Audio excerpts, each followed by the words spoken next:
Including Sick Bodies. This is a One School for All lecture by me, Andrew Thomas, at Østfold University College for my wonderful new international students, which I would like you to watch before we next meet on Tuesday the 18th of August. Now, in this video, I want to pick away a little at the value of inclusion. Why are we in favour of inclusion? And you've taken this module, presumably you're interested in inclusion. And it seems like we are against the reverse. Everybody is against exclusion. But we need to be able to say more than just we don't want exclusion. For example, exile is obviously bad, that's a punishment. But solitude, which I guess is also the opposite of inclusion in some way, or resisting inclusion, solitude is a good thing. We all want some solitude sometimes.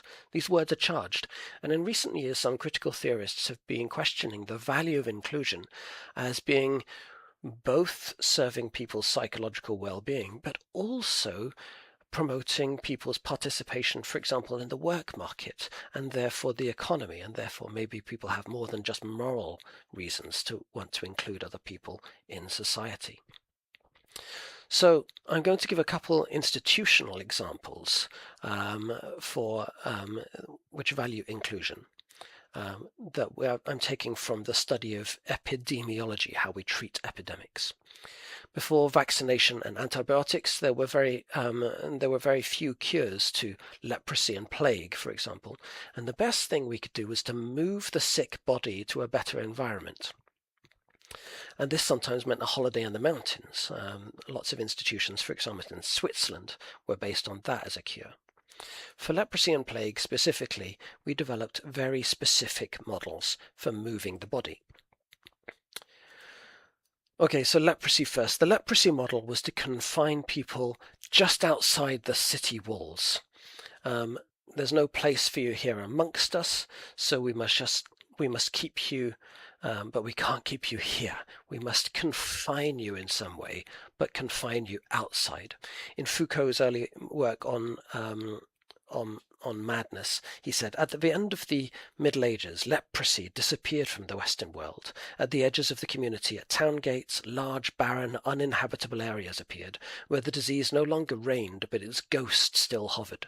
For centuries, these spaces would belong to the domain of the inhuman. From the 14th to the 17th century, by means of strange incantations, they conjured up a new incarnation of evil, another grinning mask of fear, home to the constantly renewed magic of purification and exclusion. And I've given an example from Bergen. If you ever visit Bergen, you should take a look. It's a St. Jürgen hospital in Bergen, and now it's in the middle of town, but when it was first instituted, it was at the edge of town, and this is a model that worked. It's a way of keeping the contagion outside the town. But again, it also made that area outside the town, that emptiness where we put sick people, it made it quite scary. So this was a medical way of doing things. Check everybody at the gate, keep the city clean.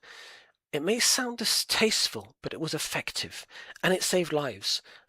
Like he says, leprosy disappeared for all intents and purposes in this period. And that sounds pretty moral, right? When we dealt with the plague, on the other hand, there was a completely different method. When the plague came, there was already an emergency of some sort. The infection is already among us, so you need to do something, and you need to do something quickly. And we used methods of quarantine, which means keeping somebody, but in this case the quarantine took place within the city. You control the dangerous bodies, you conduct inspections, and you make sure everybody stays in their place. Again, Foucault talks about it as keeping people at home, just like we during Corona said, stay at home, with very strict faces, very strict command. And during the plague period, people would be kept at home by locking their home doors from the outside. You will stay at home, and we will turn your home into a jail. And it involved constant registering people, constant knowledge. Guards patrolled the streets not to discover criminality, but to make sure people were staying at home. Everybody stays in their place. Everybody is registered in their place.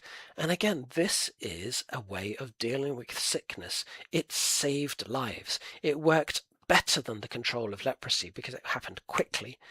And we didn't have to move bodies from A to B, thereby spreading the contagion.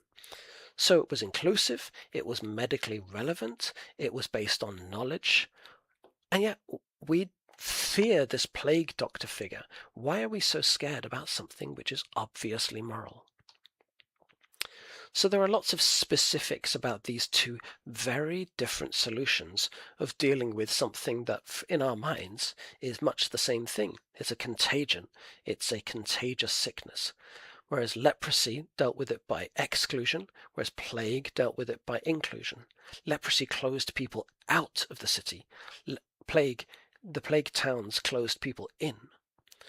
In the leprosy model, the community was considered pure, whereas in the plague model, the community was considered already infected. It needs purifying. The leprosy model had walls around the outside of the community, whereas the plague model had walls within the community, dividing it up. Leprosy set sentries at the gates to stop people from coming in, whereas the plague model set sentries on streets to keep people from moving around. The leprosy model had binary categories, either you were infected or not infected. The plague model had many different categories, so either you are infected, uninfected, dead, or related, or you're in contact with somebody, you've been in contact with somebody who is infected. Just like during Corona, there were lots of different categories of who you are, where you are, and how movable you were allowed to be. And the leprosy, the registers were used once.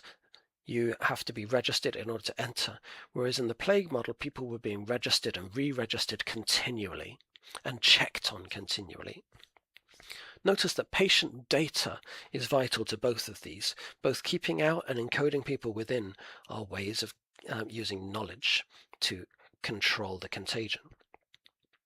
So there are lots of patterns, lots of different ways of conceptualizing inclusion. And we need to be able to ask hard questions about why we are including people, not just for moral reasons, but for all kinds of reasons. And we need to ask, what is the manner of our inclusion? What are the justifications and the patterns of declaring that there is one school for all? So within or without inclusion, outside the walls or inside the walls, leprosy or plague, we can see that the move from leprosy to plague was not really a matter of morality, but effectivity. We solved the plague this way. We couldn't have solved the plague with the same techniques that we used for leprosy. It was just too big, too fast. And it's only ever a problem today in unorganized states today, in periods of chaos or in failed states. In 2026, we can say that leprosy is curable, and the World Health Organization has declared it as such. It's been curable since the 1940s, but there are still about 200,000 cases worldwide every year. It's the epidemic that once caught the modern imagination because of its references in the Bible, but it can be solved by techniques discovered in the Middle Ages.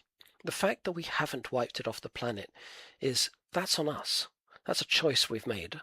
Apparently, we want both inclusion and leprosy to continue. Feel right?